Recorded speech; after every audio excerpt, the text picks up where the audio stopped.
마가복음 2장 처음부터 끝까지 함께 읽겠습니다.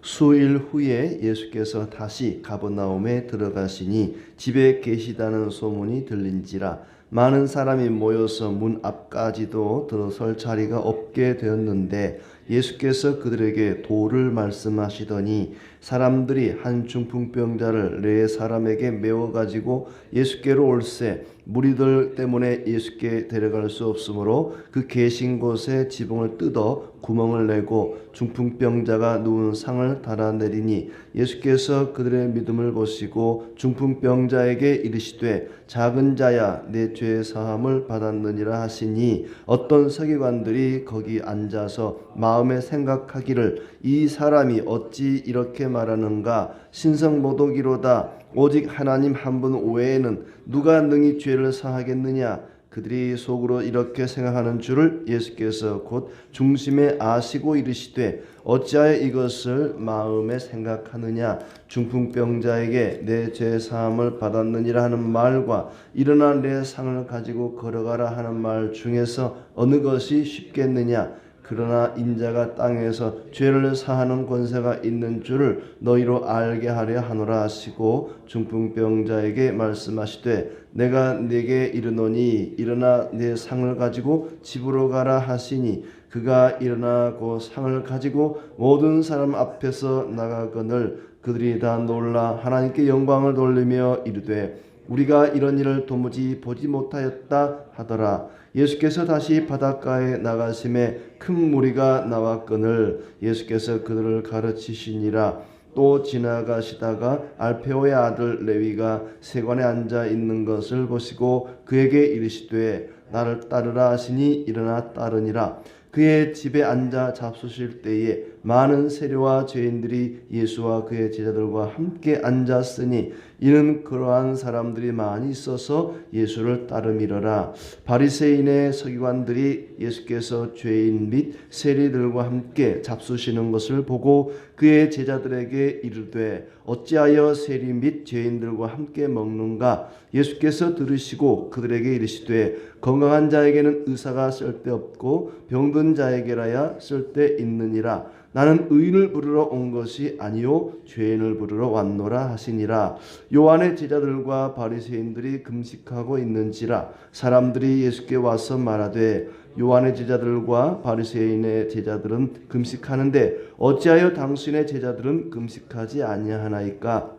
예수께서 그들에게 이르시되 혼인집 손님들이 신랑과 함께 있을 때에 금식할 수 있느냐. 신랑과 함께 있을 동안에는 금식할 수 없느니라. 그러나 신랑을 빼앗길 날이 이르리니 그 날에는 금식할 것이니라. 생배 조각을 낡은 옷에 붙이는 자가 없나니 만일 그렇게 하면 기운 새 것이 낡은 그것을 당기어 헤어짐이 더하게 되느니라. 새 포도주를 낡은 가죽 부대에 넣는 자가 없나니 만일 그렇게 하면 새 포도주가 부대를 터뜨려 포도주와 부대를 버리게 되리라. 오직 새 포도주는 새 부대에 넣느니라 하시니라. 안식일에 예수께서 밀밭 사이로 지나가실새 그의 제자들이 길을 열어 이삭을 자르니 바리새인들이 예수께 말하되 보시오 저들이 어찌하여 안식일에 하지 못할 일을 하나이까. 예수께서 이르시되 다윗이 자기와 및 함께 한 자들이 먹을 것이 없어 시장할 때에 한 일을 읽지 못하였느냐. 그가 아비아달 대제사장 때에 하나님의 전에 들어가서 제사장 외에는 먹어서는 안 되는 진설병을 먹고 함께 한 자들에게도 주지 아니하였느냐.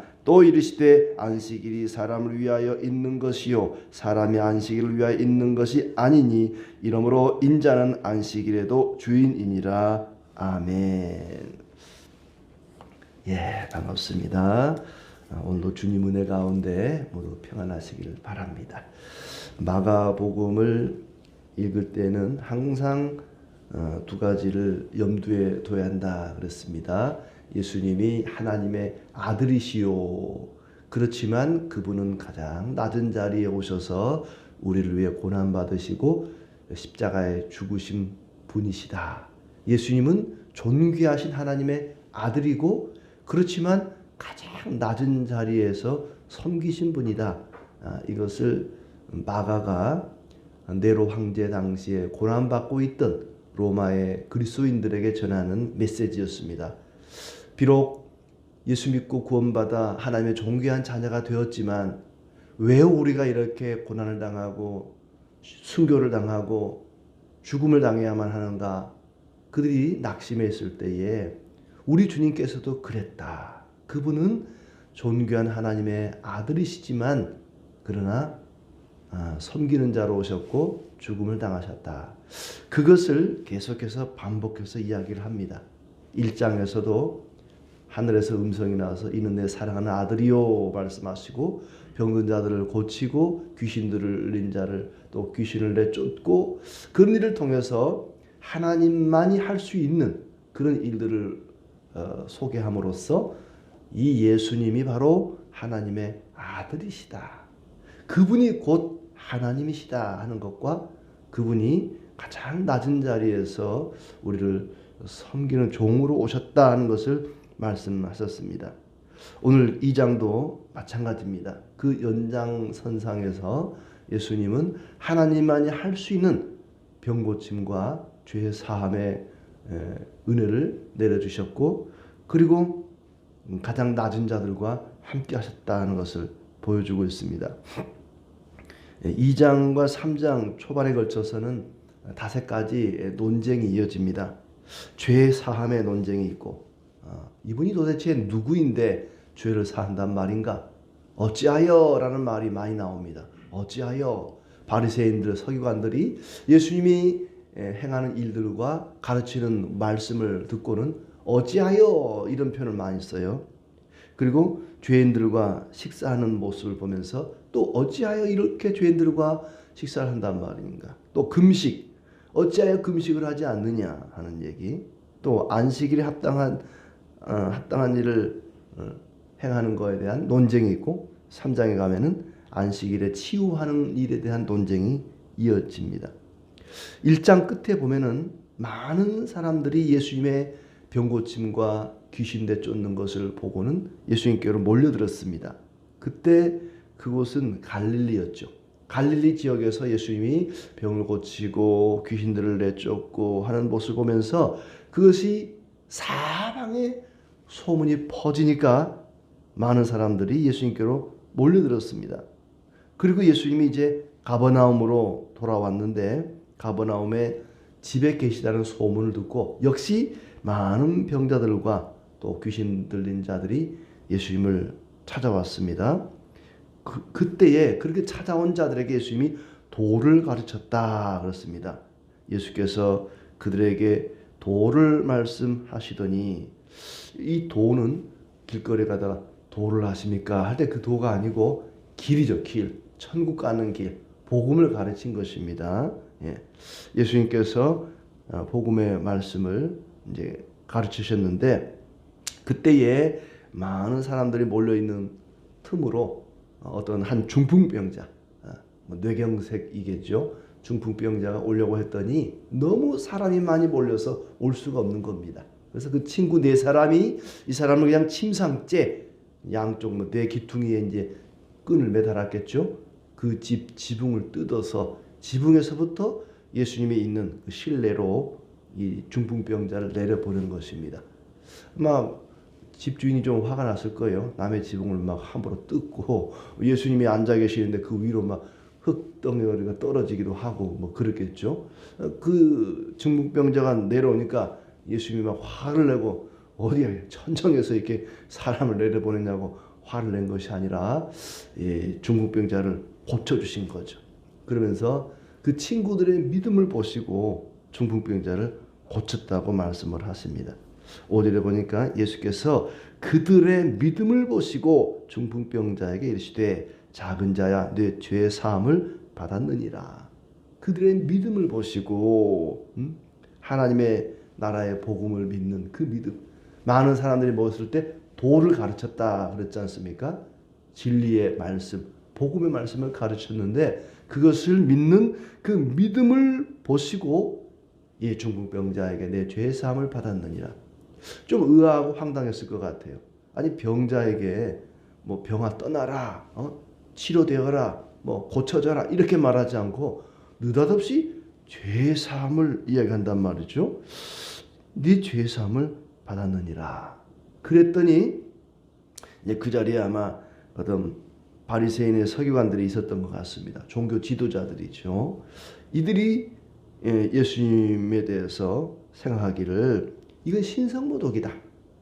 이건 하나님만 할 수 있는 일인데 죄를 사하는 것은 하나님만이 할 수 있는 일이고 그때까지만 해도 유대인들은 죄 사함을 얻기 위해서는 어떻게 했습니까? 성전에 가서 짐승을 잡아 제물을 드렸습니다. 속죄제를 드려야만 죄 사함을 얻고 성전에 가야만 죄 사함을 얻는데 누구네 집 안방에서 지붕을 뚫고 내려온 그 중풍병자에게 죄 사함을 선언하는 겁니다. 깜짝 놀랐죠. 말도 안 돼. 아니 성전에 가서 양을 잡아드리고 피를 뿌리고 불태워 드려야 죄 사함을 받지. 무슨 누구네 집에 안방에 앉아가지고 그 성전도 아닌데 말이죠. 죄 사함을 받았느니라. 이건 신성모독이다. 하나님 외에 누가 능히 죄를 사하겠느냐. 예수님께서 그들의 마음의 생각을 꿰뚫어 보시고 예수님은 다 아시죠. 그들이 속으로 이렇게 생각하는 줄을 예수께서 곧 중심에 아시고 이르시되 어찌하여 이것을 마음에 생각하느냐. 중풍병자에게 내 죄 사함을 받았느니라 하는 말과 일어나 내 상을 가지고 걸어가라는 말 중에서 어느 것이 쉽겠느냐. 그렇지만 인자는 예수님 자신을 가리키는 거죠.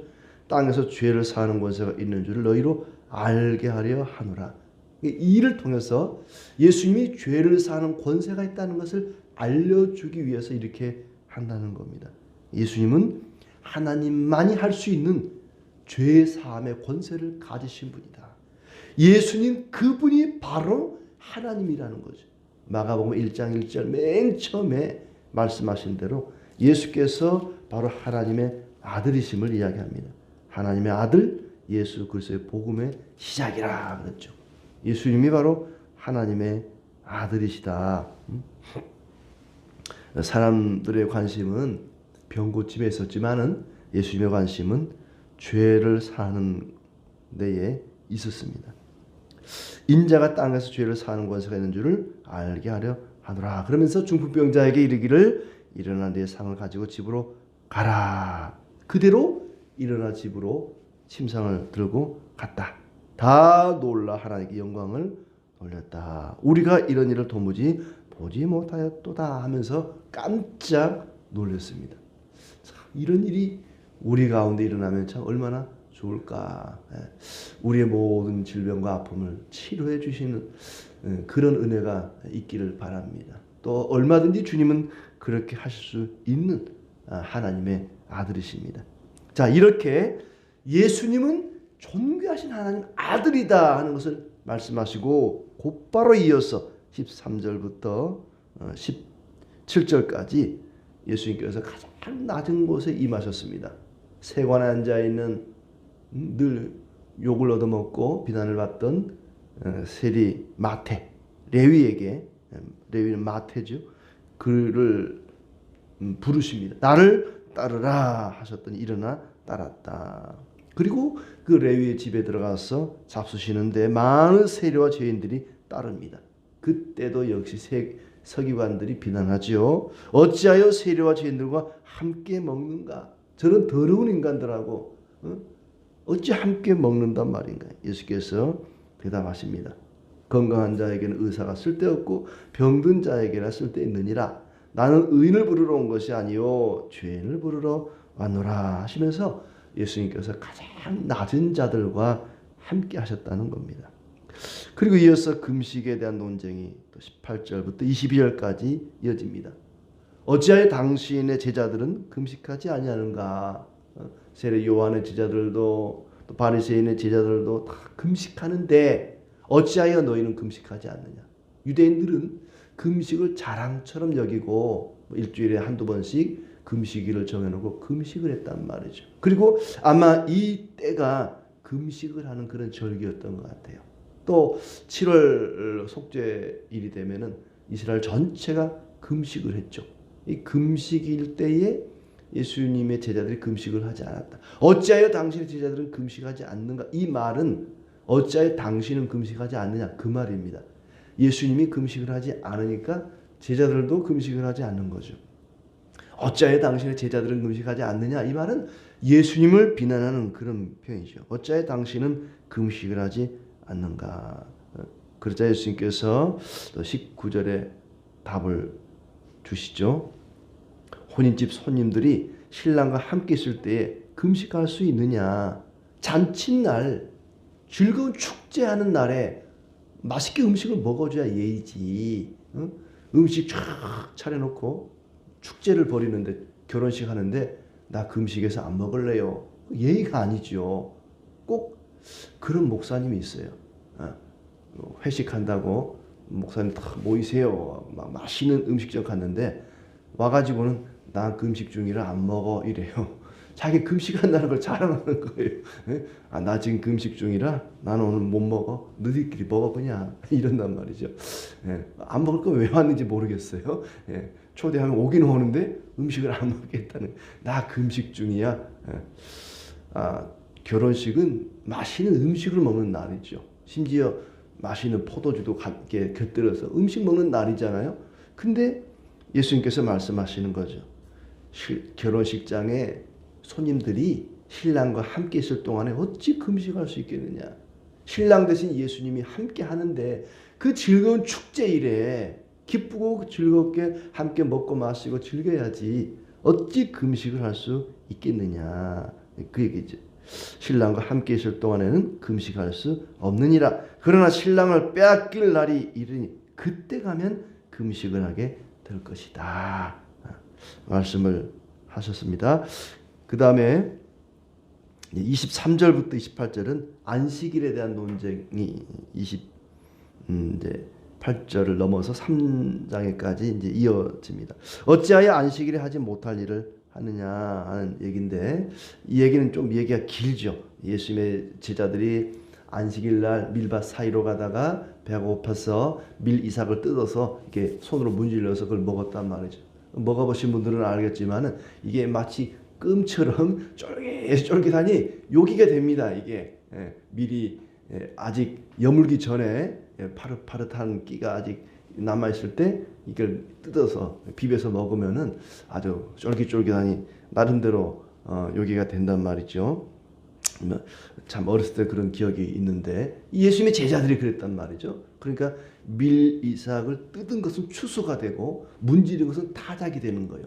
추수하는 일과 타작하는 일을 했다는, 두 가지 일을 했다는 겁니다. 안식일은 아무 일도 하지 말라 그랬는데 어찌하여 추수를 하고 타작을 했느냐, 왜 안식일에 일을 하느냐라고 비난을 하자 예수님께서 이제 말씀하시기를 그들이 존경하는 다윗을 예로 들어서 말씀하죠. 다윗도 법을 어겼다. 성전에 차려져 있던 12덩이 떡, 진설병을 그 제사장들만 먹을 수 있는데 다윗이 소년들과 병사들과 쫓겨다닐 때 너무 배고파가지고 그것을 달라고 할 때 제사장이 그걸 줬다. 그걸 읽어보지 못했느냐. 25절에 다윗이 자기와 및 함께한 자들이 먹을 것이 없어 시장할 때에 한 일을 읽지 못하였느냐 하면서 제사장 외에는 먹어서는 안 되는 진설병을 먹고 함께한 자들에게도 주지 아니하였느냐. 사람이 배고파 죽겠는데 법이 뭐가 중요하냐.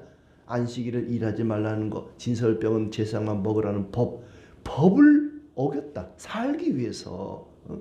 법이라고 하는 것은 사람을 살리기 위해 있는 것이지 사람이 죽어가는데 법이 우선이냐 사람 목숨이 우선이냐 하는 얘기죠.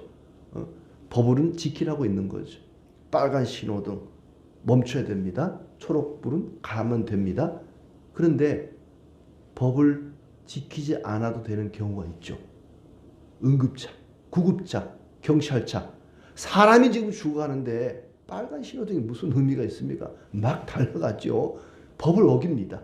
사람을 살리기 위해서는 잠시 법을 어길 수 있다는 거예요. 법은 지키라고 있는 것이지만 사람의 생명이 왔다 갔다 할 때는 법을 어길 수 있다는 거예요. 왜냐하면 법이라는 것은 사람을 살리기 위해 있는 거기 때문에. 율법이라고 하는 것도 법입니다. 안식일에 아무 일도 하지 말라. 뭐 진설병은 제사만 먹으라. 법이 있습니다만은 법도 사람을 살리기 위해 있다는 거예요. 안식일에 다른 말씀에도 나오지만 안식일에 사람이 구덩이에 빠졌는데 안식일이니까 꺼내면 안 돼. 죽으라고 내버려둬. 이거는 안 된다는 겁니다. 안식일이라 할지라도 사람 목숨, 심지어 짐승 목숨도 구해줘야 된다는 거예요. 안식일이라고 해서 그거 지금 굶어 죽게 생겼는데 미리삭 뜯어먹는 게 그게 왜 죄냐? 제사장만 먹는 진설병 사람들이 다 굶어 죽어가게 생겼는데 꼭 제사장에게만 줘야 되느냐?